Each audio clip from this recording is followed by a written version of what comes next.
Hey everybody, and welcome to the ACE Football Academy, our Friday footy talk. Coach Hamilton alongside Coach Dunham. Dunham, we're kind of in a new setting today.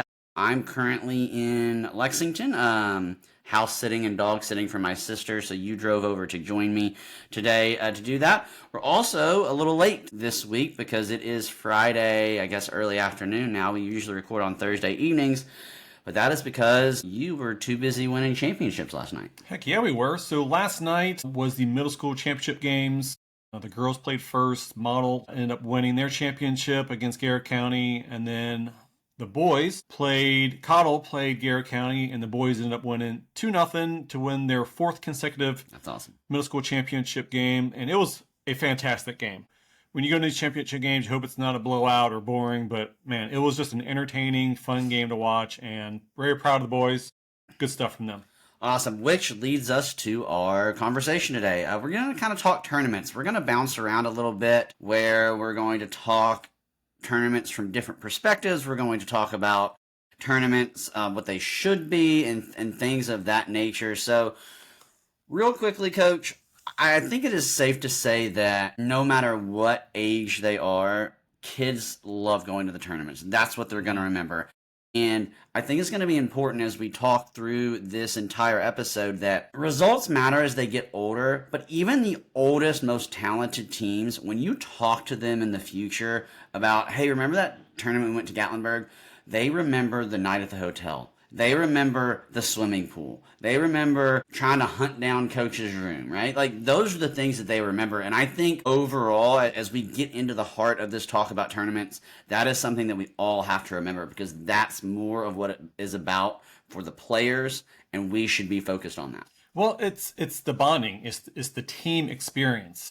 And there's nothing wrong with going to a tournament with an expectation of winning matters. That's not the priority. There's so much more to going to tournaments. I don't know how it was for you when you attended tournaments, but there are times where the host hotel would have a party and the kids could go to a dance, there'd be food, interact and meet new friends. It was a big social event. And I don't know that we still have those in today's world. Of course, everything costs money. But when your kids, my kids, when I look back on my youth, I remember acting like idiots with my buddies. Yeah. Walking around the hotel, going to the swimming pool, eating out, acting like a goofball before or between games. That's the memories that they're developing.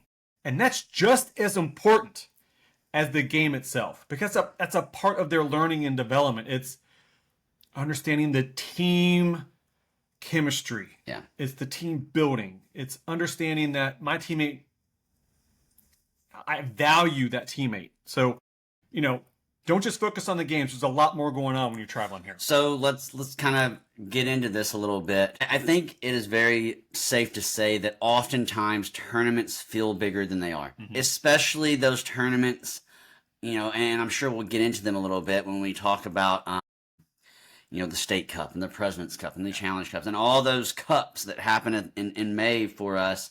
But tournaments can feel bigger than they are, and they can create some high anxiety for coaches, players, parents, for everybody involved. But it is also what makes it a fun weekend as well. Yeah, there's a lot of, I think what makes, at least in my perspective, it's that uncertainty. Mm-hmm. When you're in your league, you probably play the same teams year after year or the same clubs year after year. But these tournaments, if you're traveling out of state, you're playing teams you know nothing about. You're playing against players you're not familiar with. You've got a team philosophy or whatever it may be that you don't know how to plan for.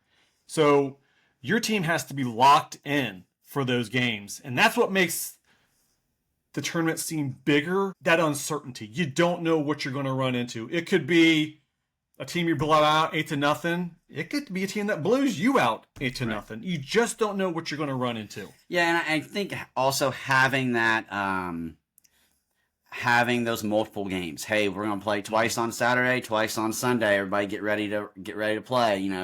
I know you and I both spend a lot of time, especially after that second game on Saturday, where we preach. Please hydrate yourself. Please get in bed a little early. And so even those comments from us as coaches create that bigger than they are feeling amongst the players as well, right?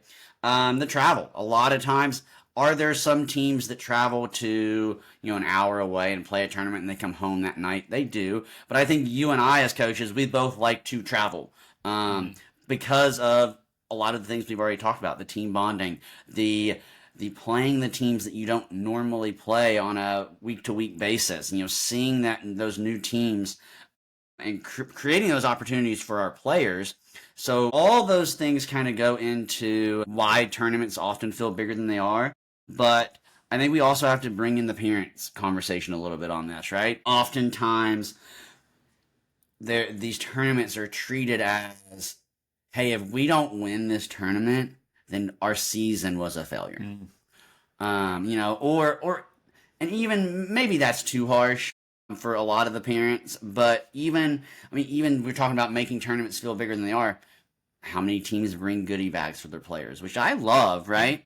Yeah. But it does create that feeling of a tournament being bigger than it actually is. Yeah, and that's a great point there. The environment, the atmosphere of a tournament, we have to be careful what we're saying to the kids here, because you don't want to add pressure to them going. They should be going into a game feeling open and free and positive about not just the experience, about their performance in a game. They don't want to walk up like, well, my dad's going to hate me now. I made 3 bad passes. That's all I'm going to hear about. Yeah. Well, that's a part of their journey. Right. It's more than just the mistakes in the games. Of course, that's where they learn the most. But it's understanding the environment, the atmosphere of those tournaments. You're playing against players and teams that they could be from a massive city, and they've got a massive population to choose from, and you just don't get that. We don't get that here in our city. Right. We don't have these massive populations. So understand that one game, one mistake, it's just one part of that journey for that weekend and multiple weekends down the road. Yeah, and we always teach development, and I say all the time, if you're not making mistakes, you're not working hard enough, right? And so you have to make sure that again, bigger than they are, because sometimes when a player makes a mistake in a tournament, even as coaches, even as parents, we sometimes magnify that mistake more than we would in a normal Saturday friendly or Saturday league match. And I just think managing those expectations, which again we'll get into in just a minute, is so important. But how often, Coach, have we had a player who just had an off weekend and then they go on to have a MVP type season or whatever it is, or play really well for you, or become the backbone of your team, and they just had a bad weekend? I love that comment, and that's such an important take home for every parent. We're human beings. You and I, we have good days and bad days. Sometimes we have a rough day at work. Some days nothing really happens. Your kid's no different. They're dealing with girlfriends or boyfriends, and they're dealing with conflicts with friends or teachers, and maybe something in the family is causing issues. They're going to have bad days, which is going to create a bad game for them. And if you're going to compound that even more, you're going to create more mistakes out of them. Yeah. We've got to change our wording sometimes and how we're communicating with our kids. When they go out to the field, it shouldn't be, you better get it done today. Right. It should be, hey, let's go get it done. Let's get focused. Let's get locked in. Yeah. Go get them, man. Absolutely. Build that positivity with inside. So let's switch gears here to these expectations. Whether we're talking from a coach's perspective, we're talking from a parent's perspective, or even the player perspective, I think the first thing we have to make sure we're doing is explaining to our players, whether I'm the coach or whether I'm the parent, that the expectation is not for us to go in and go 4-0 and bring home a trophy. Is that a goal? Sure, that could be a goal, right? Is that a hope? Sure, that can be a hope, but that's not the expectation. The expectation is for us to go in, stick to our training plan, and develop as a team. Huge point right there. I want to see what we've been training. Right. I don't want to see long ball. I don't want to see kickball. We just had an episode. I don't want to hear booted 5,000 times in a game from the parents. I want to see some tactical awareness. There has to be some technical ability that's being shown. And beyond that, we can't expect them to win every single game. Right. If they walk at the field upset that they lost, that's perfectly normal. But being upset because they're grinding about every little mistake that they made, we've got to turn that around and be like, okay, how can we fix that? What can you and I do in the backyard to make sure that doesn't happen next game? Those how we make them better players here. Absolutely, Coach. And then the next one, again, we're talking about tournaments and the unrealistic expectations that sometimes come with them, whether it is put on players by coaches, players by parents, or it's put on players by themselves, right? That they bring that own added unrealistic expectation to themselves. The next one, especially as you get into these top caliber tournaments and, even these older league tournaments, right? You can't expect your performance in game 1 to be the same as your performance in game 4. There is a reason why the women's national team and the men's national team carry a 24, 25 player roster of these tournaments. Yeah. There's a reason why Alex Morgan didn't start every single match. There's a reason why Mbappe rests some matches, right? It's because we have to manage those performance measures. And the first way to do that is to make sure that everybody is aware that game 1 and game 4 may look very differently, not only for our team, but for our individual players. Yeah, 100%, Coach. And something that I'm sure you've dealt with this as well, when we're talking about unrealistic expectations, if your team lost, don't find something or someone to blame. You and I have seen so many games where it is a nail biter. And one team's going to lose. It might become a draw, but one team's probably going to lose. That doesn't mean they had a bad game. That doesn't mean the team had a bad performance. Maybe it was just a rocket of a shot or just a perfect play from the other team, or whatever the circumstances may have been. Let's not find blame in a loss. Let's look at the positives that came out of that and be like, wow, that was a great game. We didn't get the W. What can we do next time to get over that hump? Finding blame, again, is kind of bringing down the team chemistry. It's breaking up those bonds we've already been developing. And we want to teach those kids to have our teammates' backs. I tell my kids all the time, y'all make mistakes all the time. Have your friends back. Tell them it's okay. We still need you. Get back into the game. Let's keep fighting. Those are the teams that are going to keep fighting the last 5 minutes of those close games. Yeah, and those are the things that lead to wins, right? Yeah. Again, we don't resilience. Yeah, we don't want to focus on wins in this episode, but you and I have always said winning matters, and we know that, and we're not trying to downgrade winning, but we are trying to just put, hey, when we go to a tournament, it can't be just about winning. Because if it's just about winning, then there's only going to be one team that had a good tournament. Yeah. And that's just not the case because of the things you just brought up. I mean, I go back to a tournament several years ago where we had built up training working in playing back to our keeper to reset, right? Well, guess what happens in the final minute of a match? We try to play back to our keeper. It's a misplayed ball, ends up going back into the back of our net, and we end up drawing that match 1-1 because we were up 1-0. We're going to win. Like, it's those moments like that as a coach, we have to make sure that our parents know in that moment, that our players know in that moment, that I understand that play, quote unquote, cost us the match. However, you were doing what we've been trying to work on. We just didn't execute it. And I'm okay with that. And we have to be okay with that as coaches, especially at a young age. Yeah. As a parent, when I watch my kid, I'm focusing on, number one, his effort. Is he giving everything he's got on that field? And most of the time he does. And hopefully your kid is the same way. Right. Because if he's not giving the effort, where is that going to lead to as he gets older? The other thing we're looking at is learning moments. Yeah, he's going to make mistakes. He's going to make a bad pass. He's going to make a bad drop to the keeper, and they may end up scoring on it. Well, what's the learning moment there? Hey, get it to your target. Strike the ball properly. Pass it with confidence. The other thing is resilience. He or she's going to walk on the field as the losing teammate.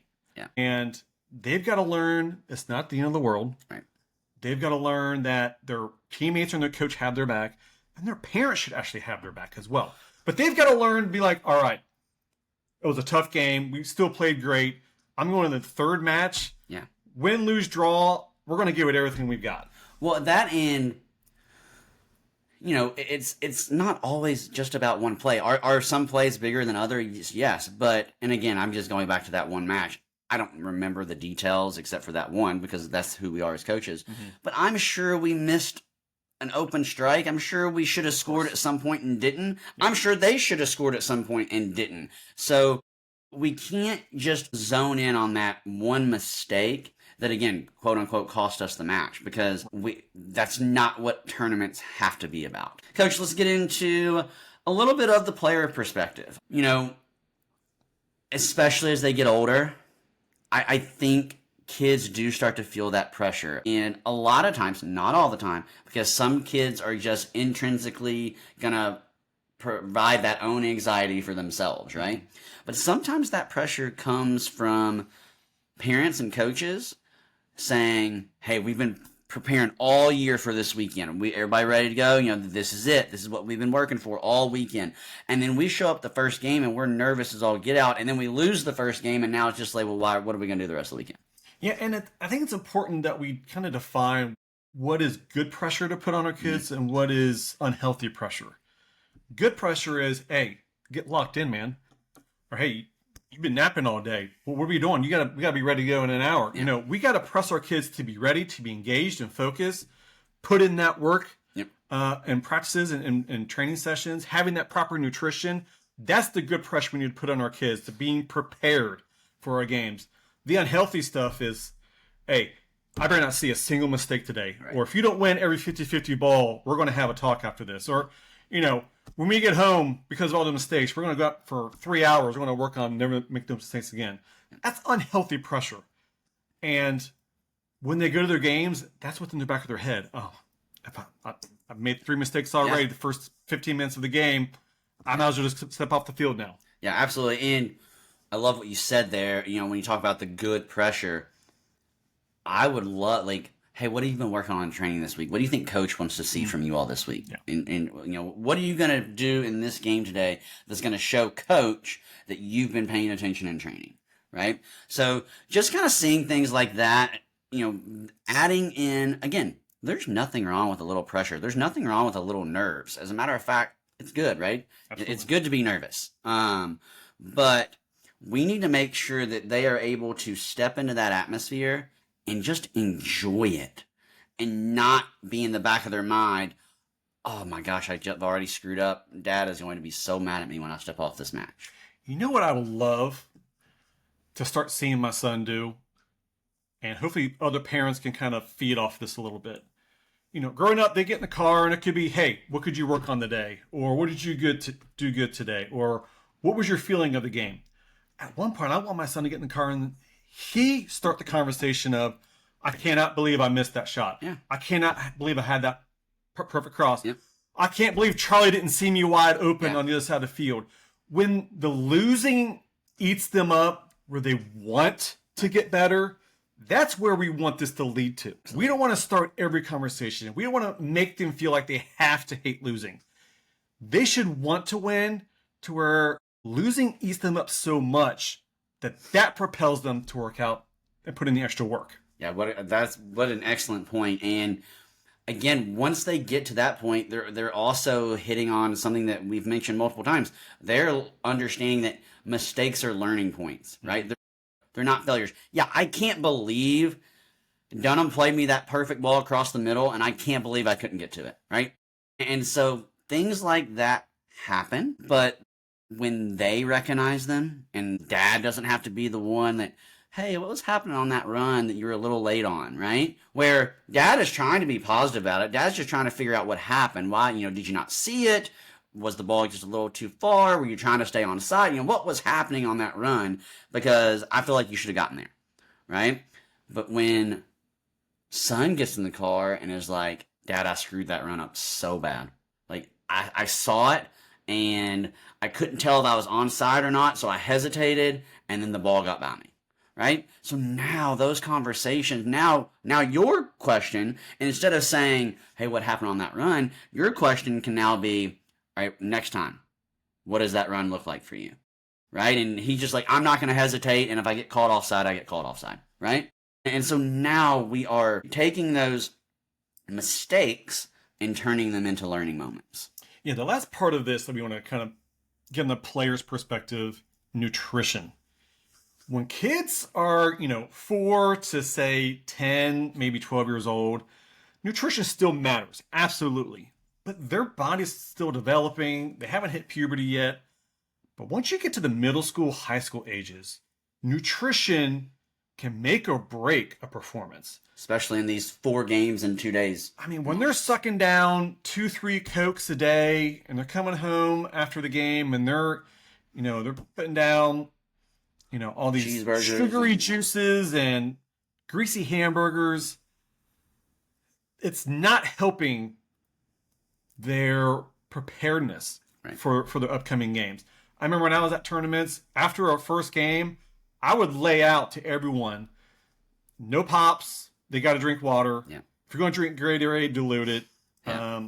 They need to eat. Let's not do French fries, and let's not do, super greasy foods, but eat something with some protein in it. Right. After the last game, I would say to the parents, feed them whatever they want and as much as they want. Yeah. They need to replenish everything they've just lost on the weekend, but they've still got to drink that water. Yeah, and another big thing, and we're talking about tournaments here, it's extremely difficult when you play the 8 a.m. game and then you don't play again until 4, right? But that, we talk about hydration and rest, that, hey, I know this is going to stink, but we're not swimming. No pool in between games, right? And that sounds like we're taking the fun out of tournaments, but to your point, after that second game, we're going to say, hey, go have a bowl, right? I want you in your room by 9:30, by 10, whatever it is, right? But setting those expectations, and which is what we're getting ready to get in here, but as a player, having that internal motivation to make sure you yourself are prepared to play that next match or that next day is so incredibly important. Let's get into the coach's role a little bit before we wrap up. I think your communication, I think the biggest thing here that we're going to hear us say many, many times is communication, right? We have to make clear communication with the parents to make sure that they know that, yes, we would love to come in and win this tournament, but that's not our number one priority, right? And a lot of times I think there isn't that communication, and so parents think the coach expects to win the tournament, right? And let's be honest, and we're going to talk about this in just a second, but there are some tournaments we go to as coaches that we know we're not going to win. Whether we've gotten bumped up a bracket, whether we're trying something new and we're just going to see what we look like against top level competition. You're going to a college showcase, so you're going to see all these high level teams. So there are some tournaments that we go to as coaches that we know the wins aren't going to be there, but that has to be communicated to the parents. And that's such a huge thing there that I don't know that many parents understand. That when we go to a tournament, you're in the U13 age group, but there could be 4 different tiers of brackets in there. You've got your top tier, second, third, fourth being your bottom type of teams. Well, if you're in KPL and you're playing in the 3rd division, you're probably going to wipe people out. And it's probably, I don't want to say it's a waste of time. Right. But when you're beating every team 8, 9, 10 to nothing, was it worth spending $2,000 traveling 5 hours away? I mean, if you just want the wins, you probably loved it. But if you're focused on development and learning, you're probably not getting that in that tournament. But if you're playing in Division 3 and you're playing in the top tier, that's going to be a tough weekend. Yeah. And that coach has to communicate that. Hey, I'm challenging my players and I'm challenging my parents to understand this is going to be a long, tough, rough weekend. Yeah. We may get blown out 7-8 to nothing. We may not even get a chance to score a single shot, but we're going to understand that it's a humbling moment for some of our players. It's also an understanding that if you're not going to put in the work, that's where you could be. Right. If we were putting in the work. Well, and again, two things to that. Number one is you also have to communicate. Sometimes it's not our call. right? Sometimes we get the phone call the night before the tournament, and it's just like, That's huge. hey, coach, we didn't have enough teams registered. Instead of having 3 divisions, we're only having 2, so we're bumping you up to that 2nd division. Well, now all of a sudden, my games look different. Very different. Right? But I want to go back to what you said about, we're here to compete. The development is still the priority.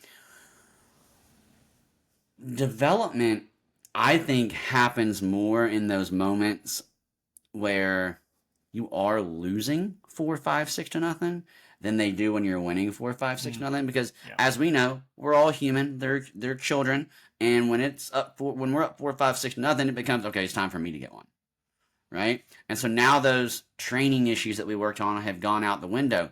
But when I'm down 4, 5 to nothing, that mental growth that has to happen in your players to understand that, okay, coach told us this was going to happen. What can I do? What play can I make the next play to get us into a better spot, right? We haven't gotten past midfield the whole match. What can I do? And I'm the striker. Where can I position myself so the next time we win the ball, we can get across midfield?